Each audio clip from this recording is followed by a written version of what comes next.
ज़हीन लोगों को आदाब बहुत होता है, ज़हीन लोगों को आदाब बहुत होता है और 4-6-8 की जीवन में ज़रूरत ही नहीं।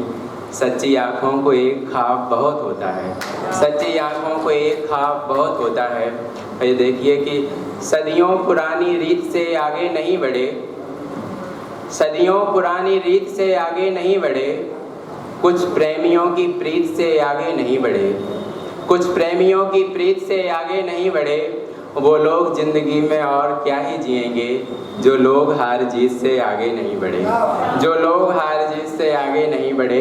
और दिन हो या हो रात समझ में आती है, दिन हो या हो रात समझ में आती है, एक दिन कायनात समझ में आती है।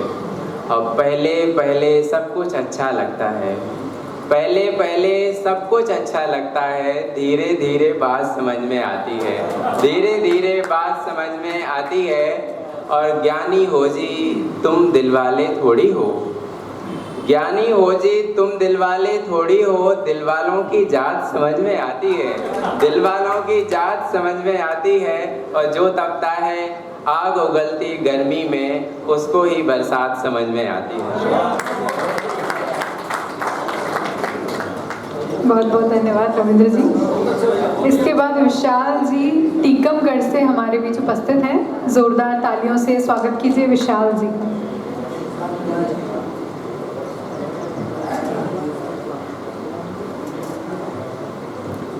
माँ वीणा पाणी को नमन करते एक छोटी सी रचना कि तू नायक है इस युग का, तू नायक है इस युग का, फिर क्यों मायूसी छाई है, अंधियारों को दे ललकार नई दिवाली आई है, अंधियारों को दे ललकार नई दिवाली आई है।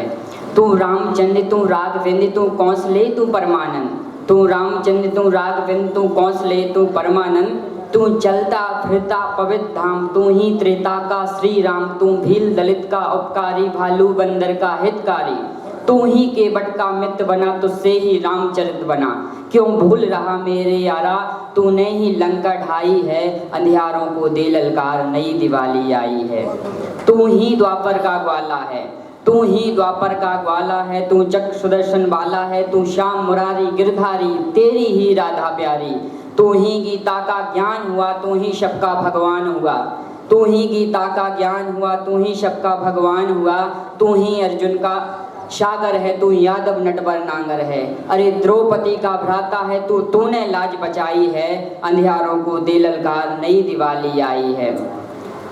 तू सूर्य भी है तू चंद्र भी है, तू सूर्य भी है तू चंद्र भी है, तू ही विवेकानंद भी है, तू महावीर और गौतम है, विद्यासागर सा उत्तम है, तू तिलक गोखले और कलाम, तुझसे ये दुनिया तमाम, तू सुखदेव भी है प्रसाद भी है, तू भगत सिंह आजाद भी है, अरे कठिन समय में दुनिया भर को तूने राह दिखाई है, अंधियारों को दे ललकार नई दिवाली आई है, अंधियारों को दे ललकार नई दिवाली आई है।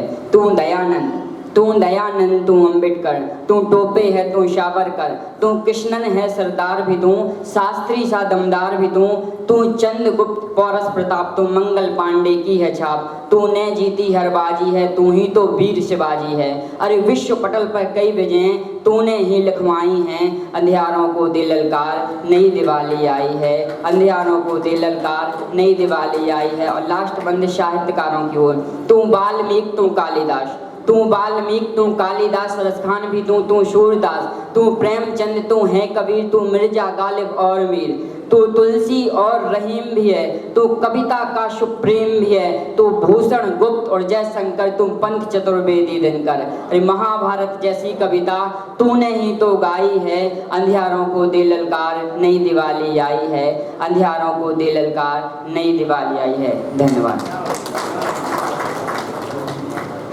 बहुत बहुत धन्यवाद विशाल जी। अंधियारों को दे ललकार नई दिवाली आई है। इसी श्रृंखला को आगे बढ़ाते हुए ओम प्रकाश नयन जी, ओम प्रकाश जी जोरदार तालियों से स्वागत कीजिए ओम प्रकाश जी का।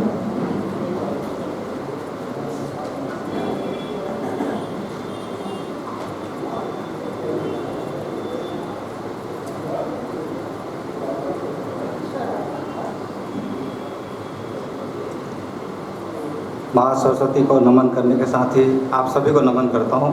एक छोटी गज़ल पढ़ रहा हूँ। देखिएगा कि कब तक अब ये मन पीड़ाएं अपनी ढाके, कब तक अब ये मन पीड़ाएं अपनी ढाके, बांटे सुख और सिलते हैं दुख के टाके, ये बांटे सुख और सिलते हैं दुख के टाके।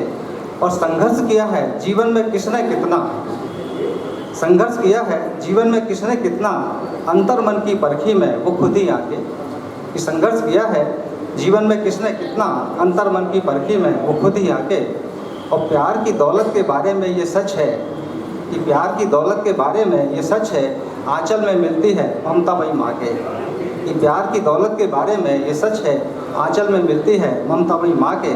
और रखकर रहन मेहनत अपनी और पसीना, कि रखकर रहन मेहनत अपनी और पसीना, गांव के होरी धनिया करते हैं फाके, कि गांव के होरी धनिया करते हैं फाके। और बदला है जब से बीज गणित पंचायत का, कि बदला है जब से बीज गणित पंचायत का, अलग खड़ा है अलगू जुम्मन बगले झाके। कि बदला है जब से बीज गणित पंचायत का, अलग खड़ा है अलगू जुम्मन बगले झाके। और नयन हुए रिक्त नेह से मर गई संवेदना, कि नयन हुए रिक्त नेह से मर गई संवेदना, हिंसा खड़ी खड़ी मानवता का सौ ताके, हिंसा खड़ी खड़ी मानवता का सौ ताके। कि कब तक अब ये मन पीड़ाएं अपनी ढाके, बांटे सुख और सिलते हैं दुख के टाके। धन्यवाद। बहुत बहुत धन्यवाद। इसके बाद मानसी, मानसी यहाँ पर उपस्थित हैं, कृपया आप आएँ और अपनी एक मौलिक रचना यहाँ प्रस्तुत करें। मानसी जी।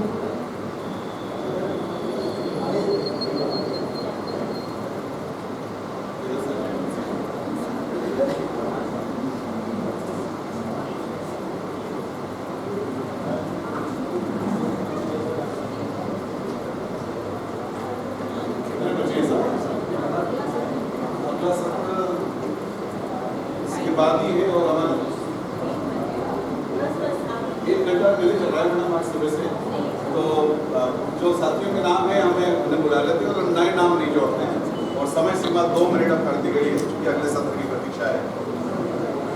तो नमस्कार, गुड आफ्टरनून। मेरा नाम मानसी है और एक स्टोरी टेलिंग के लिए मैं आज इस मंच पर आप सभी के समक्ष हूँ। इसके पहले मैं कई मंचों पर रही हूँ as an anchor, as a theatre artist, लेकिन पहली बार कोई कहानी पढ़ रही हूँ। तो आप लोगों का थोड़ा सा ज़रूरत से ज़्यादा प्यार चाहिए होगा और शायद 1-8 मिनट एक्स्ट्रा भी, क्योंकि कहानी है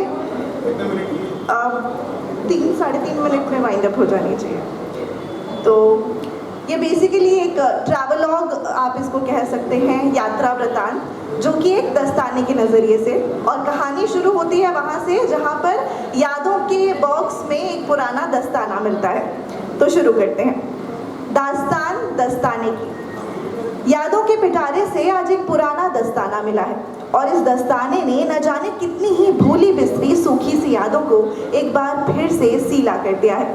अब यादें नम हैं। यूँ तो दस्ताना बेहद बूढ़ा सा दिखता है, बदन पर झुर्रियों से रोए बरसों से कहीं दबा है, चमक भी नहीं रही। वैसे चमक तो शायद इसने तभी खो दी थी जब इसे पहनने वाले ने इसे पहनना छोड़ दिया था।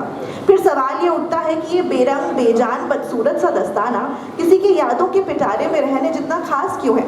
क्यों कोई बरसों से इसे संजोए हुए है? दस्ताने को देखो तो मालूम पड़ता है कि उसमें बीच की कुछ उंगलियों और अंगूठे की शुरुआत पर ऊनी कपड़ा नहीं है। कोई पहली नज़र में देखे तो उसे लगेगा कि शायद किसी ने इसे काट दिया है टच स्क्रीन फ्रेंडली बनाने के लिए, या फिर शायद फट गया हो। पर क्या है इस दस्ताने की कहानी, ये सिर्फ वही जानता है। कितना फनी है ना। हमारे साथ भी तो बिल्कुल ऐसा ही होता है। जो हमारी कहानी नहीं जानते, जिन्हें नहीं पता कि हमारे माथे पर पड़ी लकीरों का कारण क्या है, या जिन्होंने नहीं देखे हमारे घाव, वो कितना कुछ सोचते हैं हमारे बारे में और कितना कुछ कहते हैं, पर हमारी कहानी के गवाह सिर्फ हम होते हैं। बहरहाल दस्ताने की कहानी दिसंबर 2018 से शुरू होती है, या ये कह लीजिए कि हमें तभी से पता है जब किसी ने अपनी पहाड़ी यात्रा के ज़रूरी सामान की लिस्ट में इस दस्ताने को जोड़ा और दस्ताने ने किसी दुकान से सूटकेस और फिर पहाड़ों तक का सफ़र तय किया। उस दौरान कड़ाके की ठंड थी, सर्दी अपने शबाब पर थी। लोग रज़ाइयों, हीटरों और अलावों के सहारे बैठकर किसी तरह ठिठुरते हुए सर्दियों के ख़त्म होने का इंतज़ार कर रहे थे। वैसे ये नज़ारा आम ही था। मार्च में लोग ठंड को पुकारते थे और जनवरी में सूरज ढूंढते थे। हालांकि फ़िलहाल हम सब ये सोच रहे हैं कि बारिश जल्दी से टाटा बाय बाय कह दे। खैर, इस सब के बीच बीच थी वो लड़की जिसके हौसलों में इतनी गर्मी थी कि जब न्यूज़ चैनल पर हर रोज़ हिमाचल में बर्फबारी की खबरें प्राइम टाइम बुलेटिन का हिस्सा बन रही थी, वो निकल पड़ी हिमाचल। तो भाई स्लीपर कोच में ठंड से ठिठुरती एक बिल्कुल पागल लड़की आखिरकार दिल्ली पहुंच ही गई। दिल्ली में एक खूबसूरत दोपहर और दोस्ती से लबरेज एक खिलखिलाती शाम को रात में बदलकर सुबह निकल पड़ी अपने सफ़र पर चंडीगढ़ के रास्ते कसौल की ओर, अपने दस्ताने को बैग की सबसे आसानी से खुलने वाली चेन के तले खुरच कर। यूँ तो ये लड़की पहले भी हिमाचल की यात्रा कर चुकी थी, पर उस समय घर वालों का साथ और उस दौरान रहे बचपने में उसे ये बिल्कुल अंदाज़ा नहीं था कि पहाड़ों पर चढ़ने में इतना समय लग जाया करता है। उस दिन तय मंजिल तो भुंतर थी, लेकिन मंडी पहुंचते पहुंचते ही रात का 10 बज गया।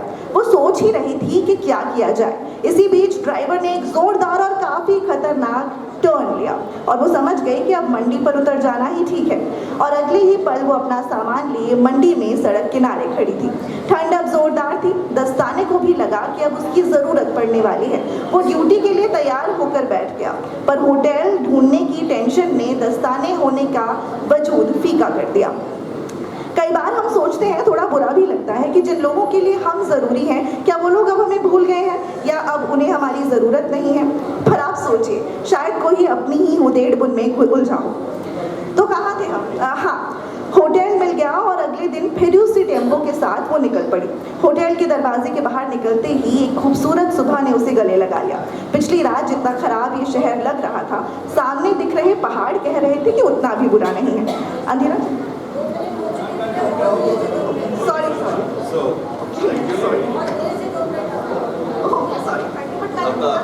आपका ट्रेवलर बहुत इंटरेस्टिंग था और हम जरूर सुनना चाहते थे।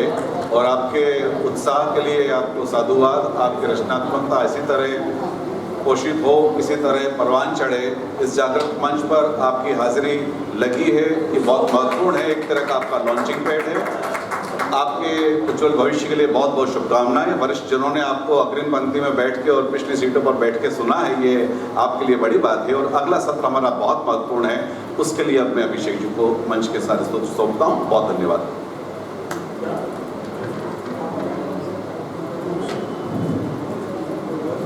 साथियों, हम वैसे भी समय से थोड़ा पीछे चल रहे हैं, तो बिना किसी लाग लपेट के आपकी ज़ोरदार तालियों के बीच में मंच पे वरिष्ठ व्यंगकार मलय जैन जी और दीक्षित जी को बुलाना चाहता हूँ। दो आप तालियों में कंजूसी ना करें। दीक्षित जी के लिए दो जोरदार तालियां हो जाएं, मलय भाई के लिए जोरदार तालियां हो जाएं।